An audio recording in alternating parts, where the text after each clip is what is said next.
Assalamualaikum warahmatullahi wabarakatuh.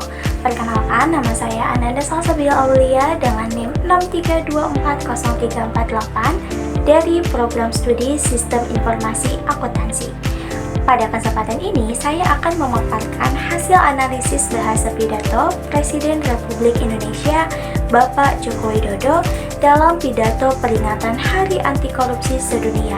Analisis ini bertujuan untuk mengkaji penggunaan bahasa, gaya penyampaian, serta pesan yang disampaikan dalam pidato tersebut. Mari simak penjelasan selanjutnya. Pidato merupakan bentuk komunikasi publik yang memiliki fungsi strategis sebagai sarana persuasi, legitimasi kebijakan, serta pembentukan kesadaran kolektif masyarakat. Dalam konteks ini, pidato Presiden pada Hari Anti Korupsi Sedunia tidak hanya berfungsi sebagai seremonial kenegaraan, tetapi juga sebagai konstruksi wacana moral mengenai pemberantasan korupsi di Indonesia.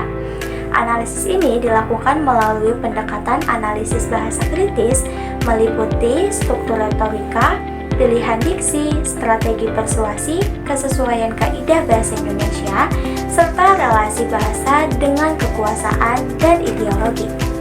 Nah, pada bagian pembuka terdapat salam dan penghormatan. Lalu terdapat kutipan inti di mana Presiden membuka pidato dengan salam kebangsaan, salam lintas agama, serta penghormatan kepada pejabat negara dan masyarakat. Terdapat analisis bahasa di mana pembukaan menunjukkan penggunaan strategi inklusivitas linguistik.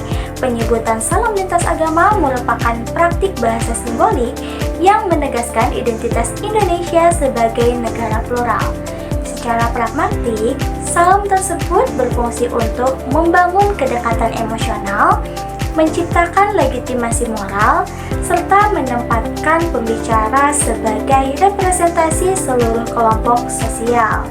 Dari perspektif retorika, Aristotelian, bagian ini membangun etos, yaitu kredibilitas dan otoritas pembicara sebelum menyampaikan gagasan utama, kesesuaian kaidah bahasa, struktur kalimat formal, efektif, dan sesuai pedoman umum ejaan Bahasa Indonesia atau PUEBI.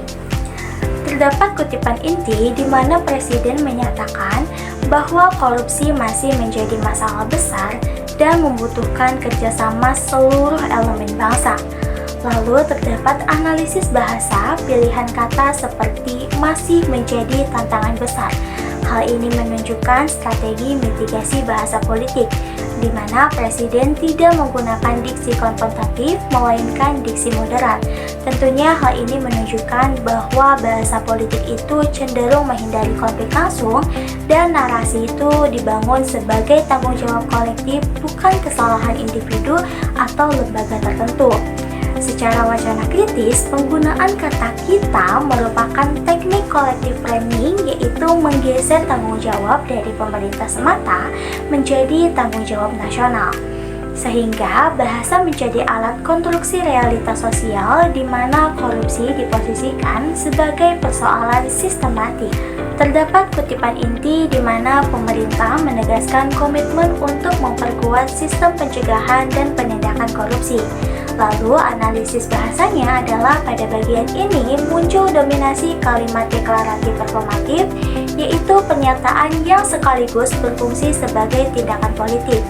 Sehingga contoh fungsi bahasanya adalah membangun kepercayaan publik, menciptakan citra pemerintahan yang aktif, serta memperkuat legitimasi kebijakan. Diksi seperti memperkuat, memperbaiki, dan meningkatkan itu akan menunjukkan orientasi masa depan atau future-oriented discourse. Secara linguistik, penggunaan verba aktif memberikan kesan pemerintah sebagai aktor utama perubahan dan juga adanya kontrol dan arah kebijakan yang jelas. Terdapat kutipan inti di mana Presiden mengajak masyarakat untuk ikut mengawasi dan membangun budaya anti korupsi. Analisis bahasanya pada bagian ini menggunakan retorika persuasif partisipatif, sehingga ciri bahasanya itu akan didominasi kata ganti kita, lalu penggunaan kalimat ajakan, serta nada komunikatif bukan instruksif. Strategi ini menggeser posisi masyarakat yang tadinya menjadi objek kebijakan menjadi subjek perubahan sosial. Dalam analisis kajian wacana kritis, bahasa di sini berfungsi sebagai alat mobilisasi sosial dan bahasa tidak sekadar informatif tetapi transformasional. Terdapat kutipan inti di mana korupsi disebut merusak kepercayaan publik dan menghambat kesejahteraan rakyat. Analisis bahasanya, pidato memasukkan unsur moral yang dimana terdapat pilihan kata seperti kepercayaan, integritas, dan juga kesejahteraan rakyat. Tentunya hal ini menunjukkan bahwa korupsi tidak hanya diposisikan sebagai pelanggaran hukum, tetapi juga pelanggaran etika sosial. Secara retoris, pembicara memanfaatkan pathos yang dimana fungsinya ini untuk membangun emosi publik dan juga nilai moral universal untuk memperkuat penerimaan pesan. Nah, bahasa moral itu akan meningkatkan daya persuasi karena menyentuh dimensi emosional audiens. Terdapat kutipan inti di mana Presiden menutup pidato dengan harapan Indonesia bebas korupsi melalui kerja bersama. Analisis bahasanya, penutup menggunakan narasi optimistik, sehingga fungsi linguistiknya adalah mengakhiri pidato dengan energi positif dan juga menciptakan kesan kepemimpinan yang visioner. Lalu terdapat fungsi lainnya yaitu mempertahankan legitimasi politik. Struktur kalimatnya sangat sederhana namun kuat secara makna. Ini menandakan bahwa strategi komunikasi publik yang mudah dipahami seluruh lapisan masyarakat. Lalu pada bagian analisis bahasa umum, diksi pidato menggunakan bahasa formal kenegaraan. Istilahnya administratif, kosakata moral, dan nasionalisme. Bahasanya bersifat aksesibel yaitu tidak terlalu akademik sehingga efektif untuk komunikasi massa. Lalu terkait struktur kalimatnya itu didominasi oleh kalimat deklaratif, kalimat ajakan, repetisi ide utama. Repetisi digunakan sebagai teknik retorika untuk memperkuat ingatan audiens. Terkait gaya retorika pidato, gayanya itu memadukan unsur retorika yang terdapat ethos untuk membangun kredibilitas pemimpin, lalu pathos untuk menggerakkan emosi publik, dan juga logos untuk memberikan alasan rasional terkait anti korupsi. Sehingga kesesuaian kaidah bahasa Indonesia secara umum dalam pidato ini yaitu sesuai PUEBI, strukturnya efektif, kohesi dan koherensinya baik, tidak ditemukan penyimpangan gramatikal signifikan. Sehingga secara keseluruhan bahasa pidato menunjukkan bahwa bahasa politik itu tidak netral. Ia membentuk persepsi publik. Presiden akan menggunakan strategi linguistik untuk menjaga stabilitas sosial.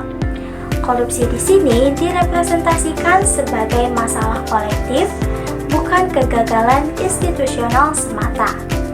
Dengan demikian, pidato yang telah dipaparkan berfungsi sebagai instrumen legitimasi sekaligus mobilisasi sosial. Jadi, kesimpulannya adalah pidato Presiden pada Hari Anti Korupsi Sedunia menunjukkan penggunaan bahasa yang strategis, persuasif, dan sesuai kaidah bahasa Indonesia formal.